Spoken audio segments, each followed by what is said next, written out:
Madame Amy von N, 40 ans, de Livonie. Le 1er mai 1889, je devins le médecin d'une dame d'environ 40 ans dont le mal, comme la personnalité, m'inspirèrent tant d'intérêt que je lui consacrais une grande partie de mon temps et me donnai pour tâche son rétablissement. C'était une hystérique qui pouvait très facilement être mise dans un état somnambulique.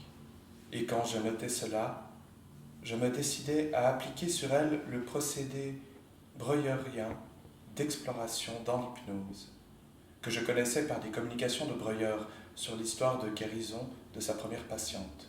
Ce fut ma première tentative dans le maniement de cette méthode thérapeutique.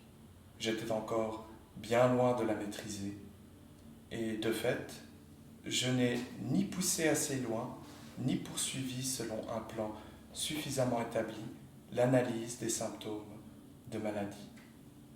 C'est en restituant les notes que j'ai prises tous les soirs pendant les 3 premières semaines du traitement que je réussirai peut-être le mieux à montrer concrètement l'état de la malade et ma démarche médicale.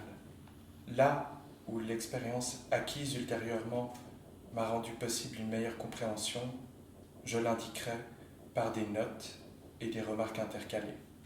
1er mai 1889. Je trouve une femme d'apparence encore jeune, avec un visage aux traits fins et au modelé caractéristique, étendue sur le divan, un petit traversin de cuir sous la nuque. Son visage a une expression tendue, douloureuse.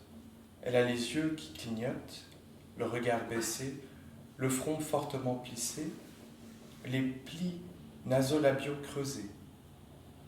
Elle parle comme avec peine, à voix basse, interrompue à l'occasion par un blocage spasmodique de la parole, allant jusqu'au bégaiement.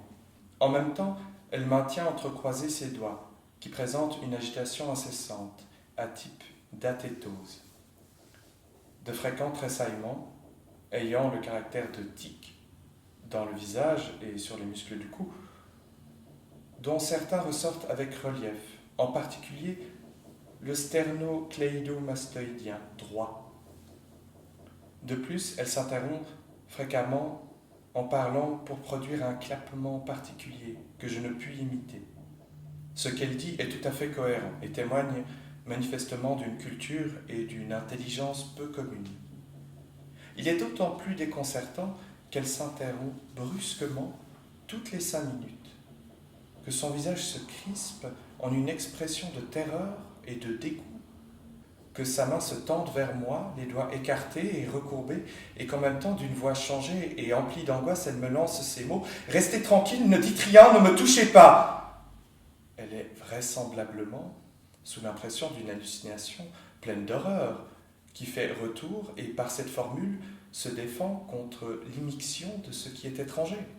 Puis, cet intermède prend fin tout aussi brusquement, et la malade continue son discours, sans donner suite à l'excitation qui était là, juste avant, sans expliquer ni excuser son comportement, donc vraisemblablement sans même avoir remarqué l'interruption.